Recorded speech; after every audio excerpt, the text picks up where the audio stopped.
Hi, welcome to the Ellis Talker Show. I'm DV LeBron.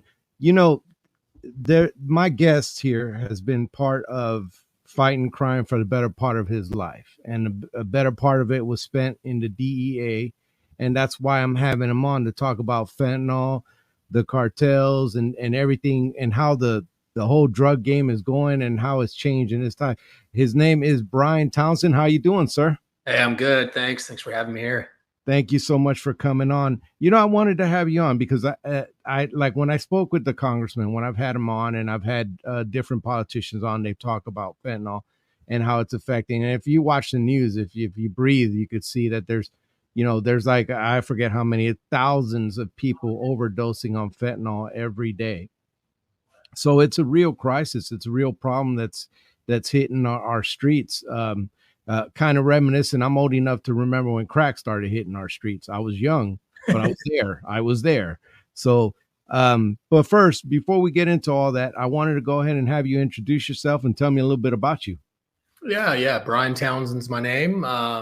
Spent 28 years in law enforcement. I was a police officer in Joplin, Missouri for about 5 years. And then I did my dream job. I went to my dream job, which was the DEA, the Drug Enforcement Administration. I was a special agent for the DEA for the last 23 years of my career. And in 2020, I had an opportunity to return to Missouri and be the resident agent in charge, which means I was in charge of DEA operations in Southwest Missouri and the 25 counties we covered. And it was a great assignment, great people, great work. But after a few years, I just made a decision that I was young and ready for another chapter in my life, and I retired. Brian, how does one stumble into DEA? I mean, like, of all things, you just say, you know what, let me just go ahead and go to DEA. How did you get there? What brought you to that? I had an interest in law enforcement when I was in high school, but quite frankly, I didn't know the path. The internet wasn't, like it is now, and the information wasn't, as accessible as it is now. But I had an interest in law enforcement and decided to just go to college and study criminal justice, criminology, and still wasn't sure how this was going to happen.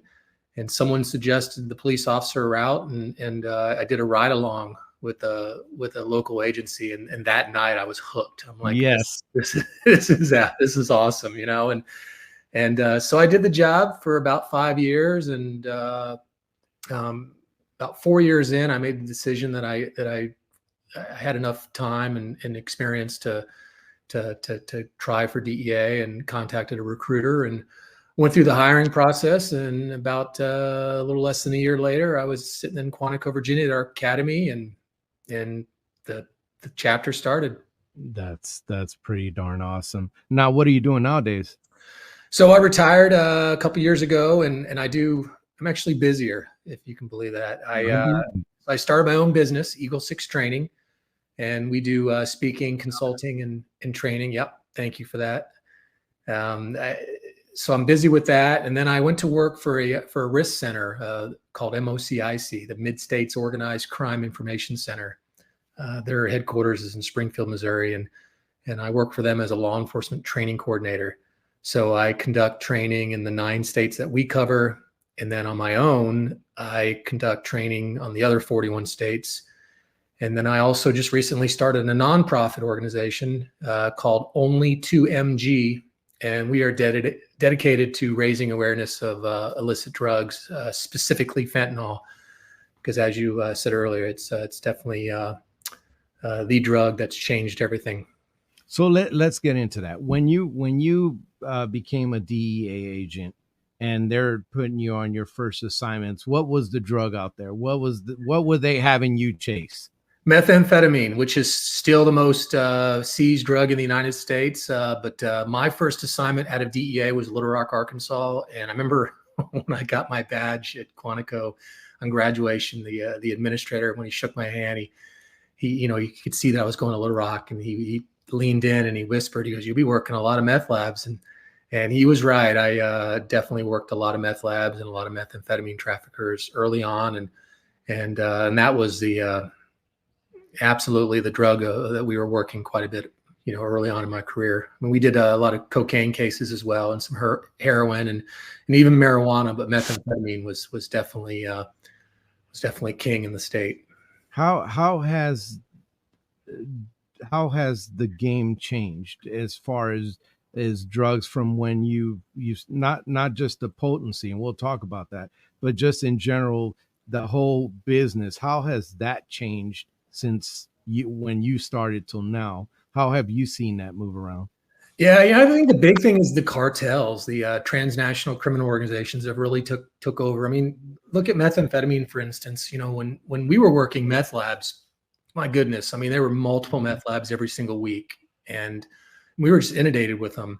So a lot of the governments, they were trying to regulate the chemicals and things like that. So, to this day, like if you need ephedrine, the good Sudafed, what do you have to do? You have to, talk to the pharmacist and sign the little thing that says you won't make meth labs, and they give you the good stuff, right? Well, yeah, and we did that so we could regulate the chemicals, but the cartels, they were like, hey, that's great, we can buy this in bulk from places like China and India, and that's exactly what they did, and that's when they took over the meth trade. They started to bulk import these chemicals from places like China.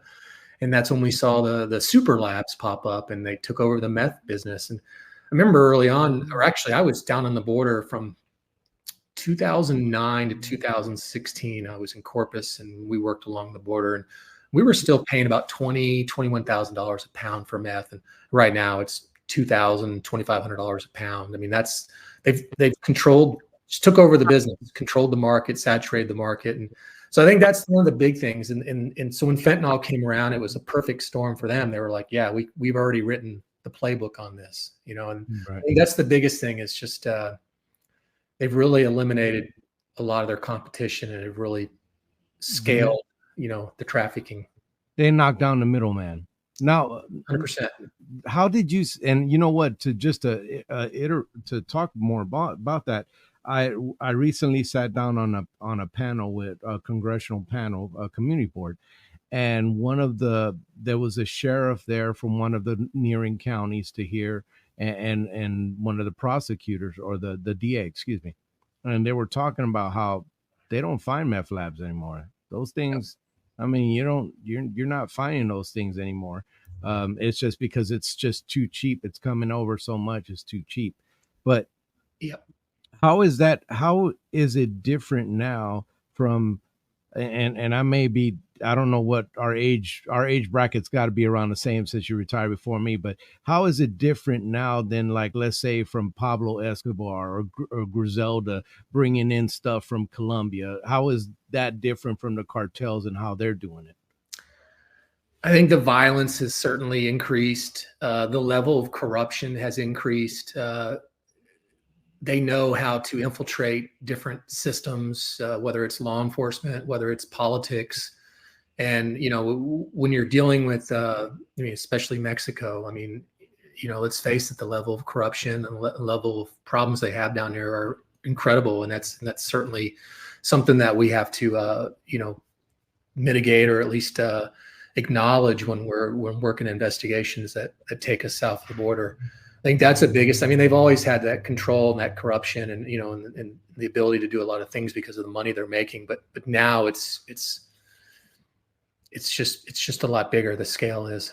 What was the biggest obstacle that you saw in trying to stop this flow of drugs, especially now fentanyl? What is well, I know you can't speak for the DA, but what is law enforcement running into?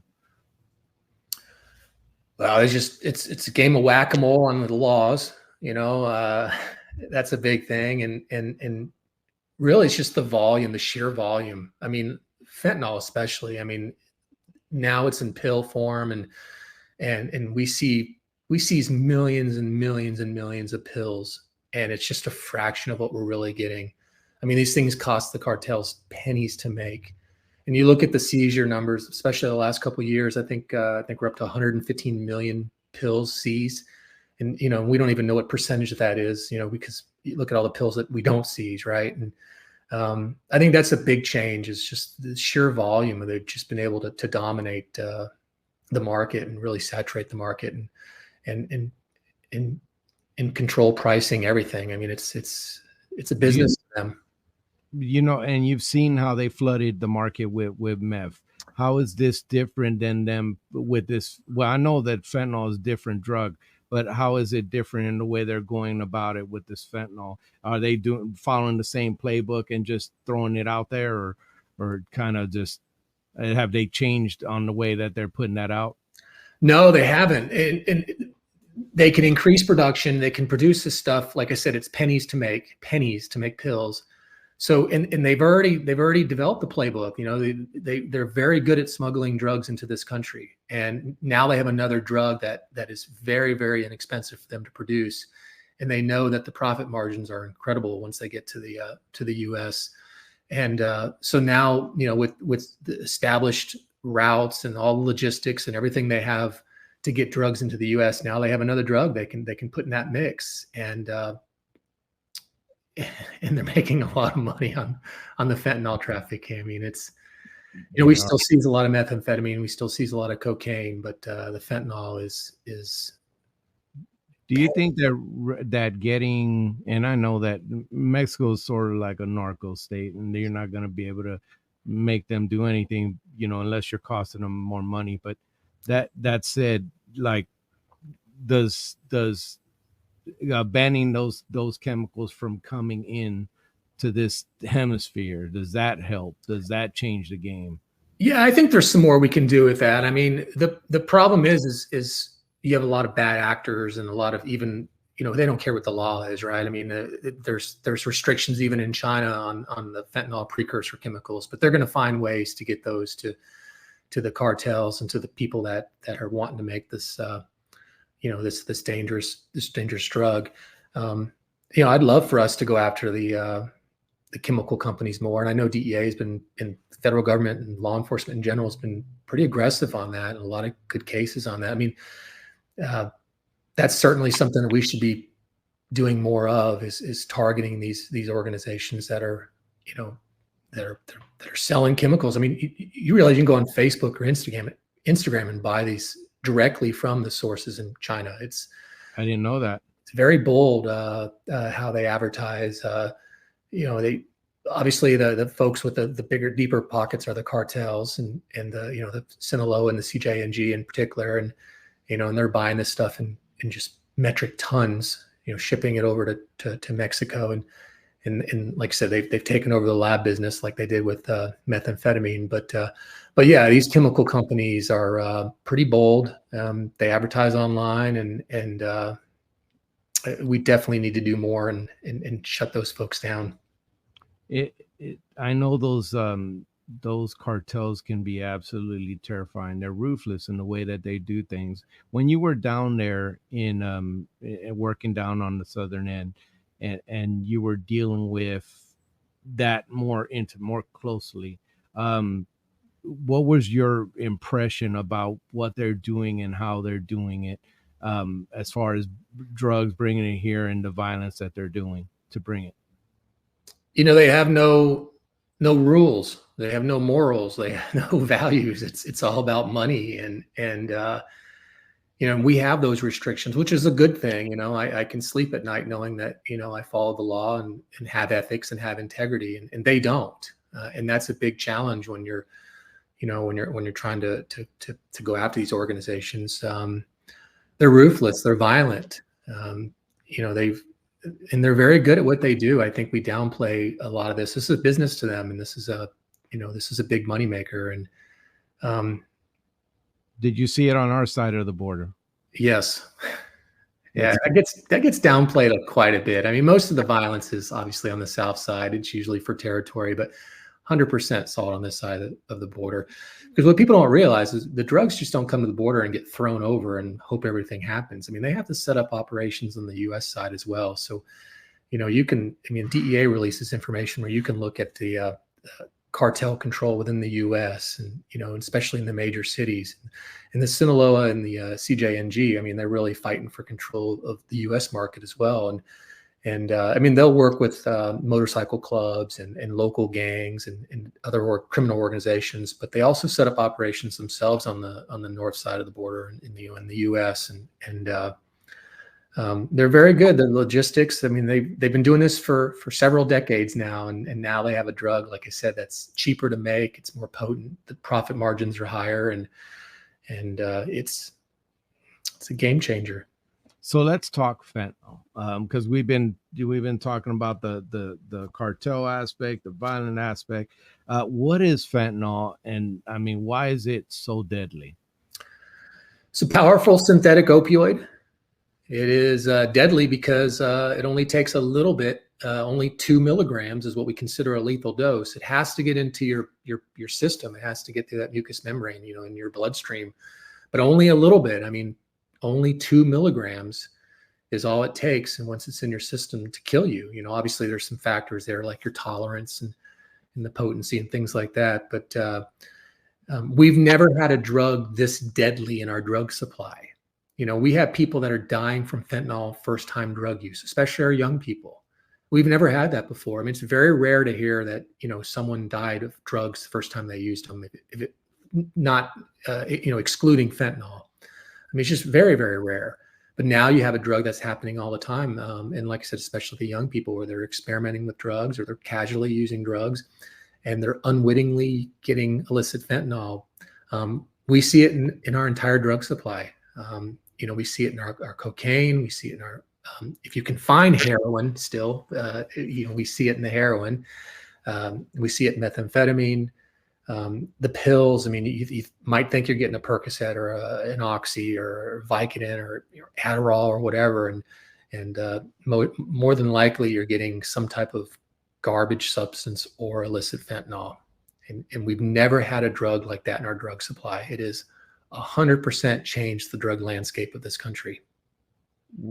Wow. And you hear it and you see it on the news every time. And it is a scary thing to see, because I know, I mean, there have been videos with police officers they're doing stops, right? And they're checking stuff out, and and they came across a white substance. Next, the cop is falling over and another cop's running to him. Whoa, whoa, whoa. And they got to get the Narcan out because the fentanyl got to him and he just started deteriorating fast. And that's just scary. Yeah. And what's interesting about that, I'm glad you brought that up. We have zero collaboration on any of those videos that fentanyl was the cause of that officer or those officers going down. So back in 2016, DEA, and I love DEA, but we put some information out that this stuff, just being around it, could kill you, could cause those officers to overdose. And we now know that that's incorrect. I've seen the videos. I know exactly what you're talking about, but none of those lab reports have come back with fentanyl in the system. Zero. Oh, the toxicology reports, cannot collaborate any of that. I still tell officers, hey, look, use common sense. This is a very, very dangerous drug. Wear gloves, wear whatever protection, that makes you feel safe. I always wear gloves, but then again, I always wear gloves when I was around any drug or even a drug ledger. I don't care if I was searching the kitchen of the house, I always wear gloves. I mean, it's just a precaution that I always took. But when it comes to the quote unquote officer exposure or the videos that we see on YouTube and online, we have not been able to substantiate any of them. What kind of things are you seeing that law enforcement is running into when dealing with fentanyl? That fear is a big thing. I think that's what we're really running into. Is there's a lot of officers who are fearful of the fentanyl being absorbed through contact or just being around it. I think that's the biggest thing we're seeing. And one of the things that I do when I do my fentanyl training is I try to correct that. I try to tell people that, hey, I get it. This is a very dangerous substance. It kills a lot of people, but it's got to get into your body to do that. It's got to get through that mucous membrane.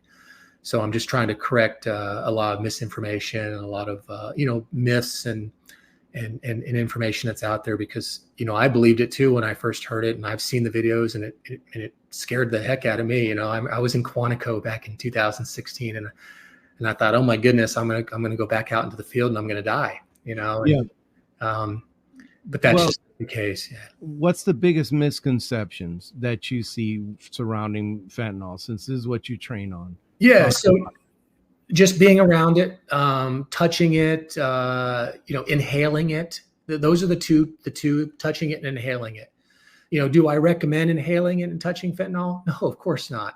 But I wouldn't recommend inhaling or touching marijuana or methamphetamine or cocaine or any other drug as well. I mean, I tell officers, I tell people in general, first responders, whoever I'm talking to respect, the drug, the scenario, the situation that you're in. Use common sense. If you're not wearing gloves, good nitrile gloves, then shame on you. Those are the two biggest ones, though. Just being around it, the skin absorption and the inhalation. And like I said, I'm not trying to downplay it. I'm happy those officers are okay. But we know now that zero of those toxicology reports have actually contained fentanyl in their system. So just getting that information out there and letting them know that, hey, be careful, be smart, but it's going to take a lot more than just being around it. Can't believe everything you see on the internet, huh? That's what Abraham Lincoln said, right? Yeah, right. So yeah, there's a lot of these kids that are overdosing.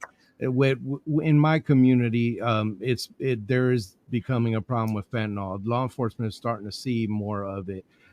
What can parents do to try to mitigate any issues when it comes to fentanyl, or try to educate their children on how to stay away from this stuff? The big one is talk to your kids, period. There is so much research out there that proves that talking to your kids, it's not going to stop them from using drugs 100%. But when kids are having these when parents are having these conversations with their kids, it significantly decreases the chances of them using drugs. And I've met so many parents that are, out of sight, out of mind. They want to bury their heads in the sand. And they don't realize that if they don't have this conversation with their children, someone else will. A drug trafficker, one of their goofy friends, social media. I mean, somebody's going to have this conversation.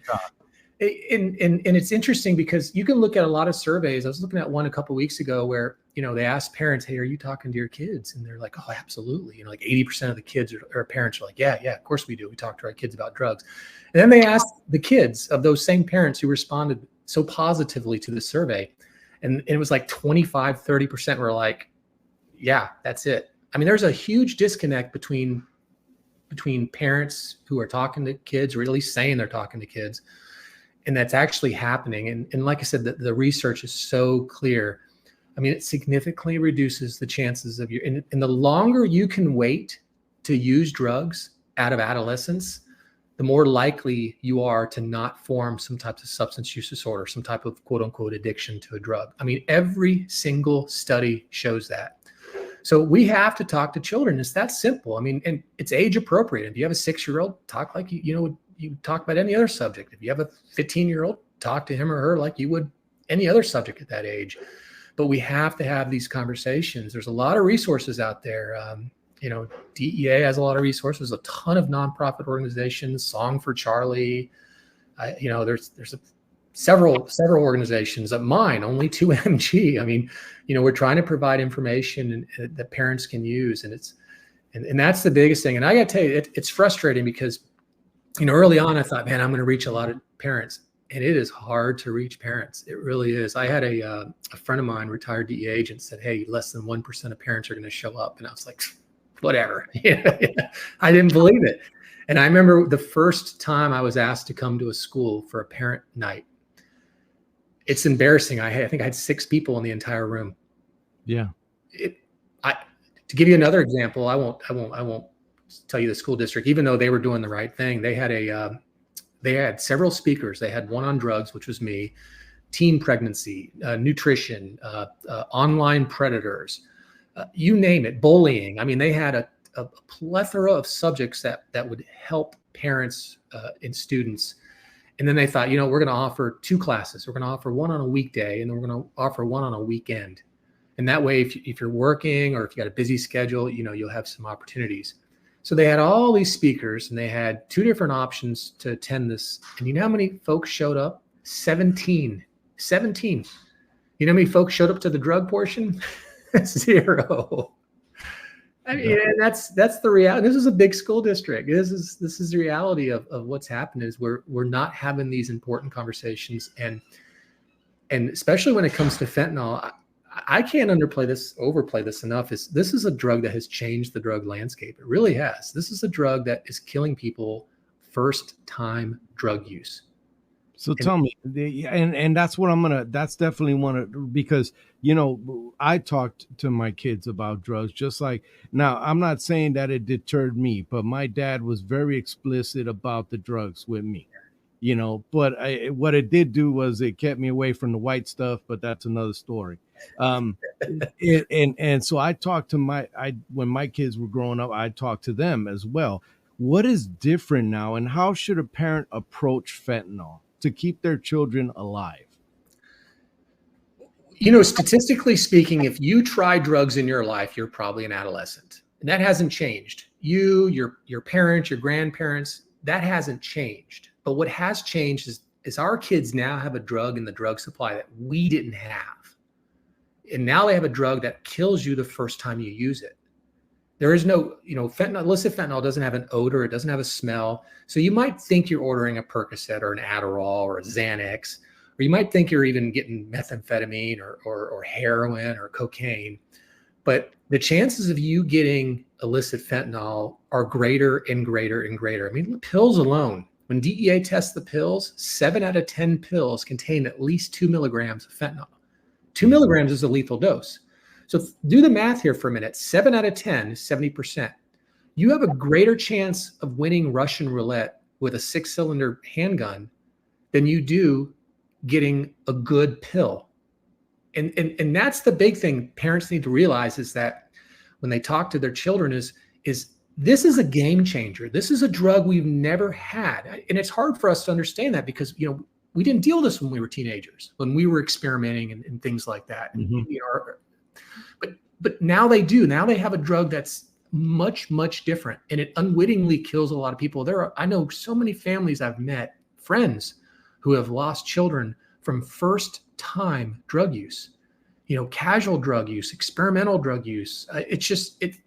That's what parents need to really understand, is this is something that we've never dealt with in the past. This is why so many people are dying. This is why 105,000 people died in the United States last year. 105,000 people. 105,000 from drug. Now, not all from fentanyl, but about 75,000 of those folks from fentanyl. It's about 3/4. And you look at, since I threw that number out there, the government calls those overdoses.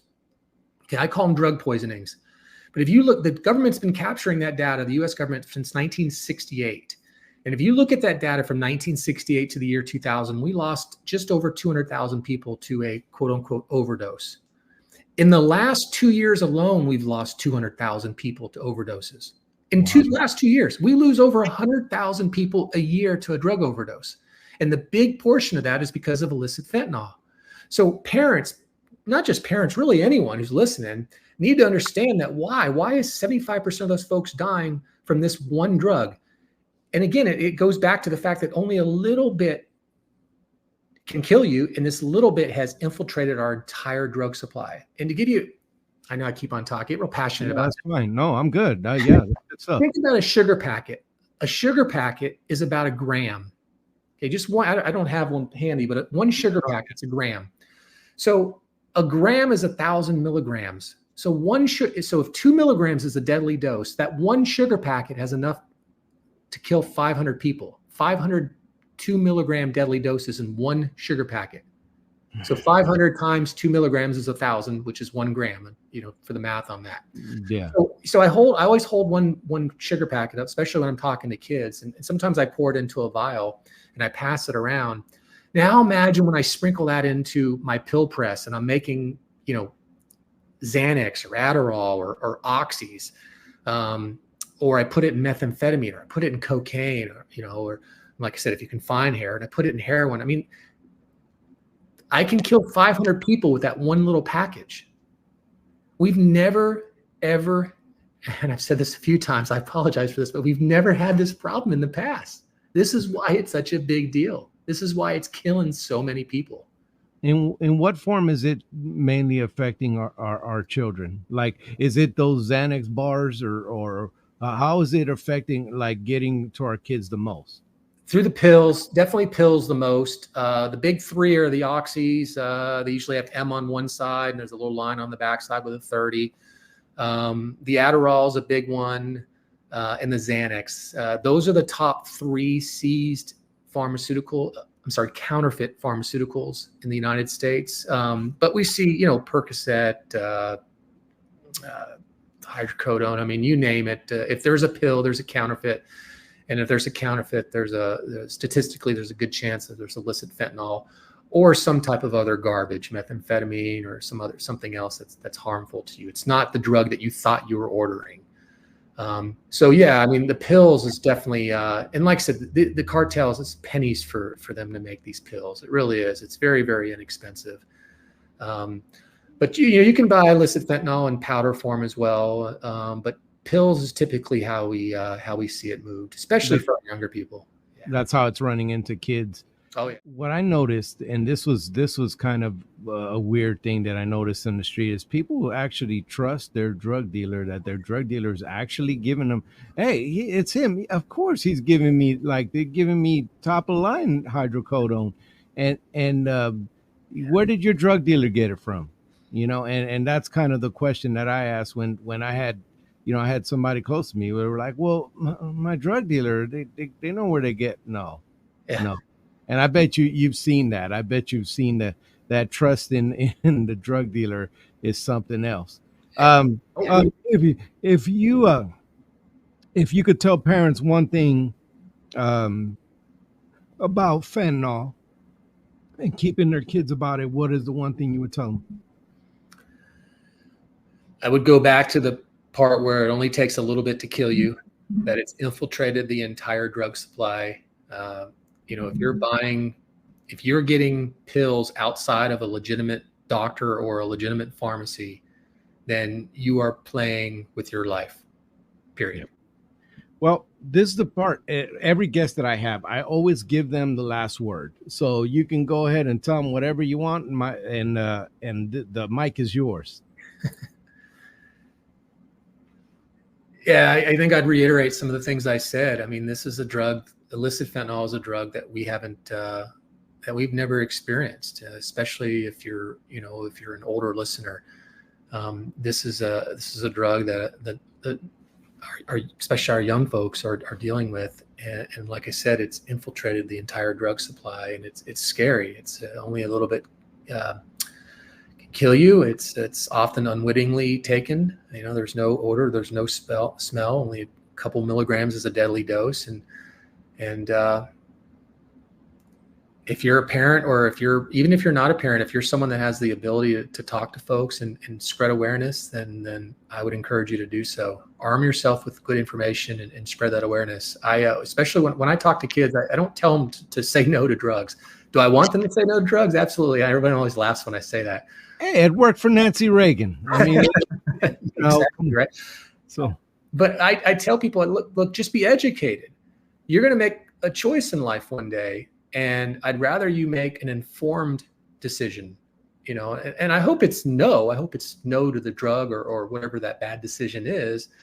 But I think the goal is to give people, especially young people, accurate, truthful information, and let them form their own opinion.